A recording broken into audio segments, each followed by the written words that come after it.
Kumusta mga brad? So ngayon nga po sigurado na talaga na ilalabas na ni Honda yung kanilang Honda Click na street version. Yun nga po yung naka naked handlebar. Napaka-unusual nga pong makita ng ganitong klaseng motor ni Honda. Nakasanay na kasi natin na yung mga nilalabas nila ay may head cowling. Baka nga siguro yung iba dito sasabihin nila na ang pangit naman ng motor na ito. Kasi nga bago talaga siya sa paningin. At hindi pa siya pasok sa panlasa ng iba. Pero doon nga po sa mga tao nakahiligan talaga yung mga naka-naked handlebar kasi malinis ngang tignan, panigurado magugustuhan talaga nila to. At sa wakas may katapat na rin si Suzuki Skydrive Crossover. Naka-naked handlebar din po kasi yun. Pero yun hindi gaanong pumatok kasi nga siya palang mag-isa yung naka-naked handlebar nung nilabas siya. Pero ngayon nga pong may kapares na siya, baka mag-iiba na yung tingin ng mga tao. Syempre kapag konti pa lang kasi yung nakikita mo ng ganun, parang hindi mo talaga siya magugustuhan.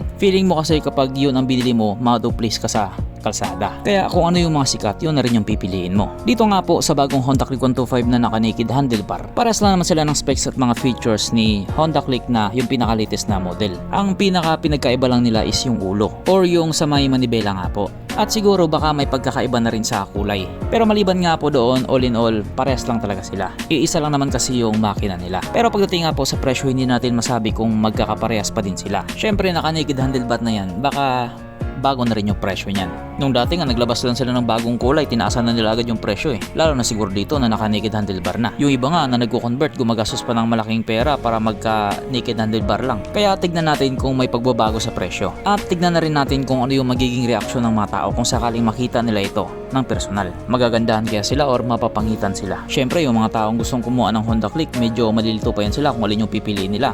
Itong may head cowling ba or itong naka-naked handlebar. Syempre magsisilabasan agad yung mga eksperto dyan na magsasabing pangit yan naka-naked handlebar kasi naka-expose yung bakal niya sa labas. Pag naulanan yan, sigurado kakalawangin yung gulong. Asahan nyo na may mga ganun talagang komento. Pero asahan nyo din na yung mga taong nagsasabi ng ganyan ay walang pambili. Ganun lang kasimple yan. Kung wala ka pambili, siraan mo na lang. Yung mga tao kasing may mga pambili, pinupuri nila yan. Ikaw Brad, kung ikaw ang tatanungin, para sa'yo, alin bang mas gwapo sa dalawa? Itong may head cowling or itong naka-naked handlebar? Kung ano man yung sagot mo ay comment mo na lang sa baba. Tingnan natin kung ano yung masasabi nyo. Okay, bye.